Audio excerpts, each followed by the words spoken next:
Olá pessoal, tudo bem com vocês? Bom, para quem não me conhece, meu nome é Mariana e hoje daremos sequência à nossa leitura da Bíblia inteira em um ano. Já estamos no dia 163 e vamos seguir a partir de 1 Reis 9, que diz o seguinte: O Senhor aparece a Salomão. Quando Salomão acabou de construir o templo do Senhor, o palácio real e tudo mais que desejara construir, o Senhor lhe apareceu pela segunda vez, como lhe havia aparecido em Gibeon. O Senhor lhe disse: Ouvi a oração e a súplica que você fez diante de mim. Consagrei este templo que você construiu, para que nele habite o meu nome para sempre. Os meus olhos e o meu coração estarão sempre nele. E se você andar segundo a minha vontade, com integridade de coração e com retidão, como fez o seu pai, Davi, se fizer tudo o que ordeno a você, obedecendo aos meus decretos e às minhas ordenanças, firmarei para sempre sobre Israel o seu trono, conforme prometi a Davi seu pai, quando lhe disse: Nunca faltará descendente para governar Israel. Mas se você ou seus filhos se afastarem de mim e não obedecerem aos mandamentos e aos decretos que lhes dei, e prestarem culto a outros deuses e adorá-los, desarraigarei Israel da terra que lhes dei e lançarei para longe da minha presença este templo que consagrei ao meu nome. Israel se tornará então objeto de zombaria entre todos os povos. E, embora este templo seja agora imponente, todos os que passarem por ele ficarão espantados e perguntarão: Por que o Senhor fez uma coisa dessas a esta terra e a este templo?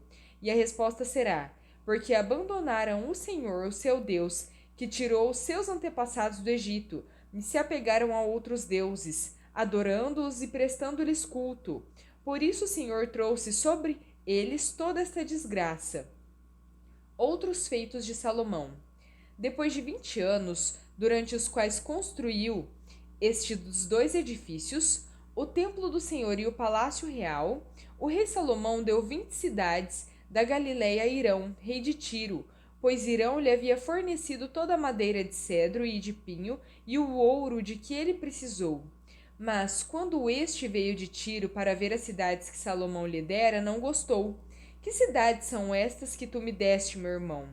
Ele perguntou, e as chamou Terra de Cabul, nome que elas têm até hoje. Irão tinha enviado ao rei 4.200 quilos de ouro. O rei Salomão impôs trabalhos forçados para que se construísse o templo do Senhor, seu próprio palácio, o Milo, o muro de Jerusalém, bem como Azor, Megido e Gezer. O faraó, rei do Egito, havia atacado e conquistado Gezer.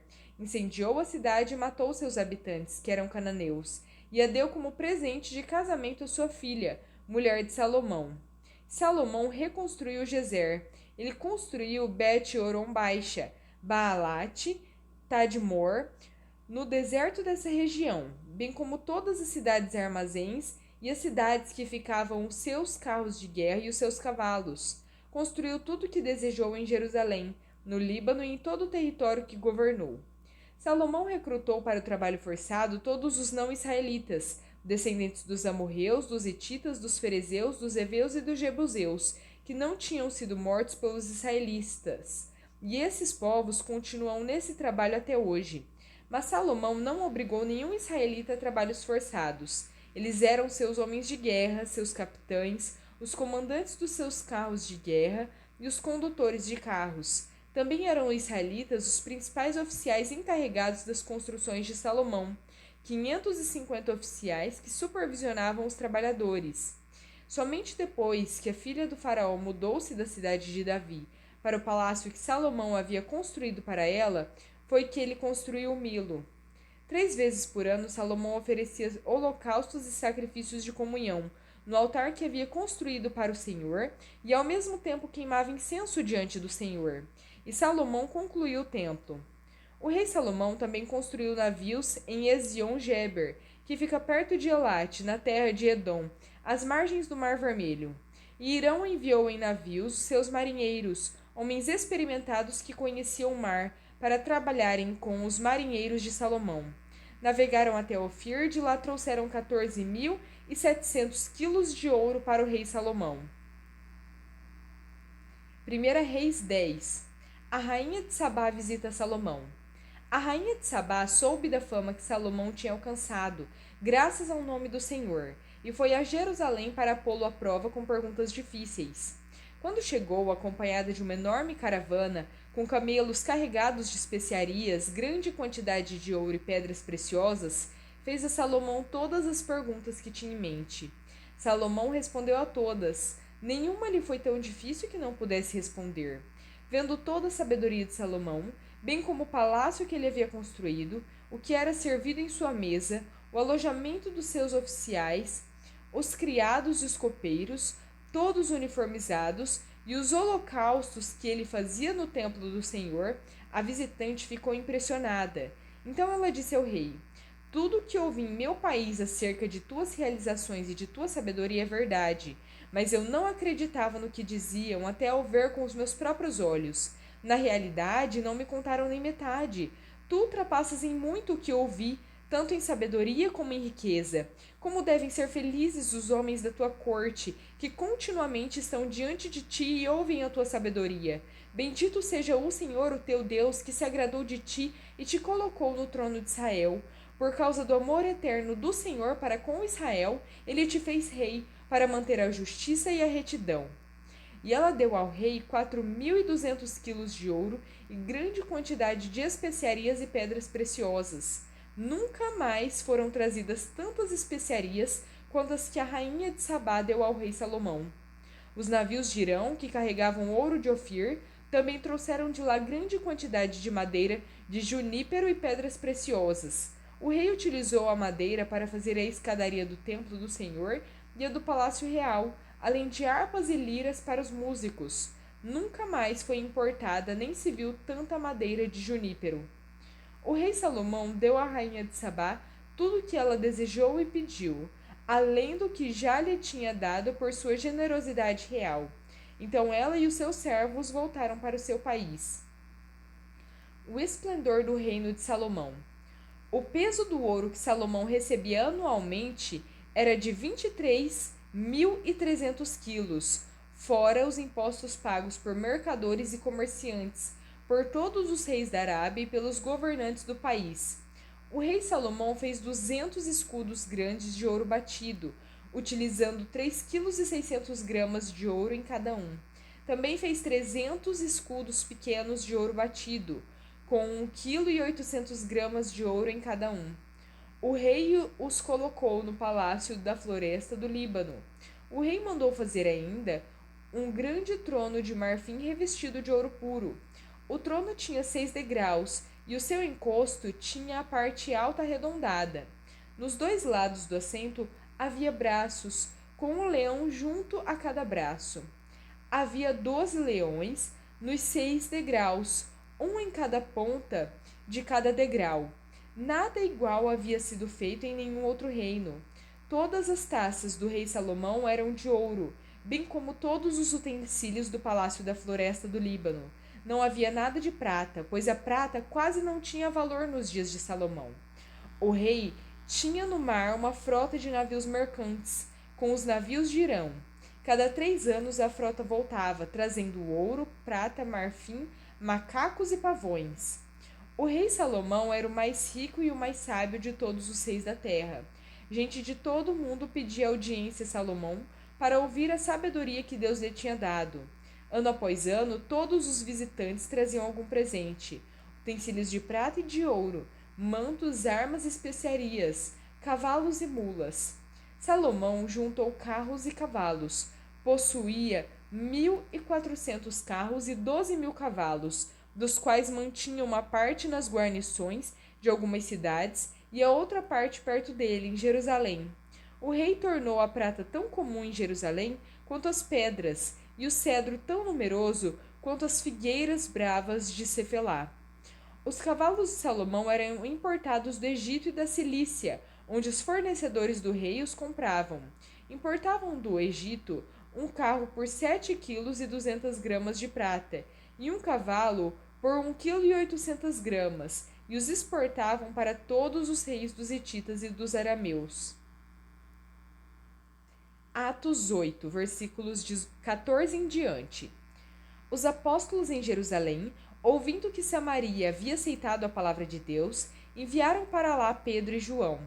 Estes, ao chegarem, oraram para que eles recebessem o Espírito Santo, pois o Espírito ainda não havia descido sobre nenhum deles. Tinham apenas sido batizados em nome do Senhor Jesus. Então Pedro e João lhes impuseram as mãos, e eles receberam o Espírito Santo. Vendo Simão que o Espírito era dado com a imposição das mãos dos apóstolos, ofereceu-lhes dinheiro e disse: Dei-me também este poder, para que a pessoa sobre quem eu puser as mãos receba o Espírito Santo. Pedro respondeu: Pereça com você o seu dinheiro. Você pensa que pode comprar o dom de Deus com dinheiro? Você não tem parte nem direito algum neste ministério, porque o seu coração não é reto diante de Deus. Arrependa-se desta maldade e ore ao Senhor. Talvez ele perdoe tal pensamento de seu coração, pois vejo que você está cheio de amargura e preso pelo pecado. Simão, porém, respondeu: Orem vocês ao Senhor por mim, para que não me aconteça nada do que vocês disseram. Tendo testemunhado e proclamado a palavra do Senhor, Pedro e João voltaram a Jerusalém, pregando o evangelho em muitos povoados samaritanos. Um anjo do Senhor disse a Filipe: Vá para o sul, para a estrada deserta que desce de Jerusalém a Gaza. Ele se levantou e partiu. No caminho encontrou um eunuco etíope, um oficial importante, encarregado de todos os tesouros de Candace, rainha dos etíopes. Esse homem viera a Jerusalém para adorar a Deus e, de volta para casa, sentado em sua carruagem, lia o livro do profeta Isaías. E o Espírito disse a Filipe: Aproxime-se dessa carruagem e acompanhe-a. Então Filipe correu para a carruagem, ouviu o homem lendo o profeta Isaías e lhe perguntou: O senhor entende o que está lendo? Ele respondeu: Como posso entender se alguém não me explicar? Assim, convidou Filipe para subir e sentar-se ao seu lado. O eunuco estava lendo esta passagem da Escritura: Ele foi levado como ovelha para o matadouro, e como um cordeiro mudo diante do tosquiador, ele não abriu a sua boca. Em sua humilhação foi privado de justiça. Quem pode falar dos seus descendentes? Pois a sua vida foi tirada da terra. O eunuco perguntou a Filipe: Diga-me, por favor, de quem o profeta está falando, de si próprio ou de outro? Então Filipe, começando com aquela passagem da Escritura, anunciou-lhe as boas novas de Jesus. Prosseguindo pela estrada, chegaram em um lugar onde havia água. O eunuco disse: Olha, aqui há água. Que me impede de ser batizado? Disse Filipe: Você pode, se crê de todo o coração. O eunuco respondeu: Creio que Jesus Cristo é o Filho de Deus. Assim, deu ordem para parar a carruagem. Então Filipe e o eunuco desceram à água e Filipe o batizou. Quando saíram da água, o Espírito do Senhor arrebatou Filipe repentinamente. O eunuco não o viu mais e, cheio de alegria, seguiu seu caminho.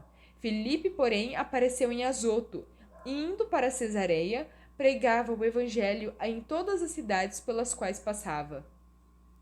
Salmo 130.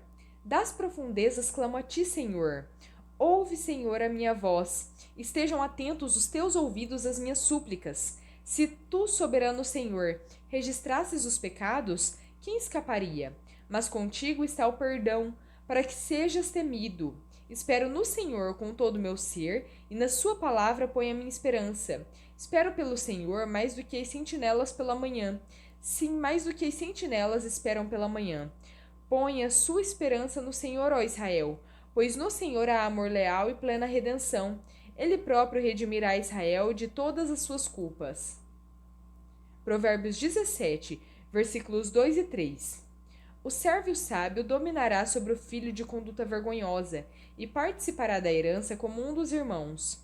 O crisol é para a prata e o forno é para o ouro, mas o Senhor prova o coração.